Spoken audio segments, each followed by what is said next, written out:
Hello, I'm Melissa for Conscious Content in Our New Earth, and I'm here at the event A Call for a Conscious Evolution with Deepak Chopra and many other amazing speakers, one of which is here with me now, Lynne Twist, the founder of Pacha-mamma Alliance. Hello, Lynne. Hi. Can you speak about this event and how you came to be connected to it? Well, this is a group of what are called evolutionary leaders, and I am being kind of inducted at this meeting, so I'm a newbie. And what I'm discovering is that the people here are people who many of us have been following for many years, that have deep roots in the field of consciousness studies, in the field of transformation, in the field of making the world everything we all want it to be. So it's a real honor to be with them. Yeah. And can you describe to our viewers more about your work and how it's helping to bring a conscious evolution to the world? Well, I have sort of two tracks of work. One is called The Soul of Money. I wrote a book called The Soul of Money, and I have something called the Soul of Money Institute, and that is oriented around our relationship with money, which is one of the most troubling areas of most people's lives. And I work in that arena to have people see money newly in a transformed way so that it flows through their life rather than it's something they try to accumulate or are kind of fighting to scramble to get. And so that people can discover their own sufficiency and fullness, just exactly the way they are. And then the Pachamama Alliance is rooted in the Amazon rainforest, in our relationship with indigenous peoples, the Achuar, the Shuar, the Shiwiar, the Kofan, the Kogi, the Kayapo, many, many indigenous groups in the Amazon who have very, very profound wisdom for our time. And they have really told us that the most important work we can do is change the dream of the modern world. And that is really wake up from a trance that has us caught in a dream that's becoming a nightmare for ourselves in all forms of life. And rather than try to change our everyday actions, which is a healthy thing to do, the power really is in changing the dream from a kind of dream of accumulation and consumption to a new dream, which we call a dream of an environmentally sustainable, spiritually fulfilling, and socially just human presence on this planet. And so we do a program called the Awakening the Dreamer Symposium, which you've taken. And it's all over the world. 3,000 volunteers, facilitators have been trained to deliver it in 16 languages in 47 countries, and it grows like crazy. It's about 2, 3, 4, 5 hours long, depends on who's leading it. And it's a multimedia experience with 14 video modules and lots of processes.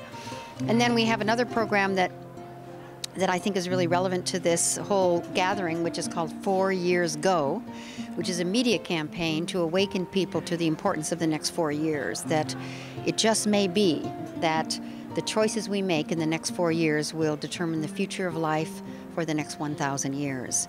And no one knows if that's true or not, but to live that way and to awaken to that privilege of being alive at a time when we can really make that kind of a change is part of what this meeting is all about. Yes. My last question has to do with the president in Colombia. Before he took office, he went and did a ceremony with the shamans there. Can you tell us about that? Well, I'll just say bravo to him.